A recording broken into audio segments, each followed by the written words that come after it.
আরে পানি নিতে হয়, পানি না নিয়ে চেঙ্গাটা বারবার কইলাম যে পানি নেওয়ার জন্য। একবার ক্ষেত খালা শুকাই গেছে, ওই পাশে বিছান ক্ষেতে পানি দিবার কইছি, এই পাশে যে বন্ধটা পানি দিবার কইছি, কারোর তো পানি দেয় নাই। আরে ড্রেন করা আছে, ড্রেনটা চেঁচি দিবার কইছি, এটাও চেঁচি দেয় নাই। এটা করেছে কি রে রে, সারাদিন খালি কাম আর কাম ধরিয়া মুই নিজে নিজে উঠি পড়েছু, ওই কামই তো করে না। আচ্ছা যাও তো, মুই চেঙ্গাটা কি করেছে তুমি আজকে লাগাল পালে মেজাজ খারাপ হয়ে যাবে। ওর মুই লাগালটা পাও না, লাগালটা পাইলে না দেখি ওকে চান্স দিয়ে দিন। হ্যাঁ এই কি করছিস রে? কিছু না ভাই, তোর কামে কাজ না বন্ধ রে। কি রে তুই কথা শুনিস না কিছু না? হ্যাঁ তুই কথা শুনিস না?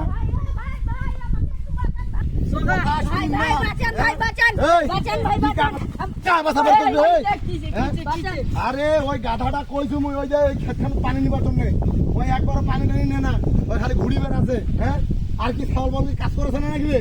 হ্যাঁ ছোট ছেলে ভাই, ছোট ছেলে, ওই এখনো ছোট আছে, ওই কোনদিন মানুষ হবে রে? আমি পানি দিতে পারি? এই তো এই তো এই তো তুই করছিস না রে? করছিস না মুই? হ্যাঁ কেন রে? হ্যাঁ কথা শুন, তোমরা বেশি কথা বলতেন, মোর রাগ উঠেন না, মোর রাগ উঠে তোমরা রে, এই তোমরা ঘুরে গেলেন রে। হ্যাঁ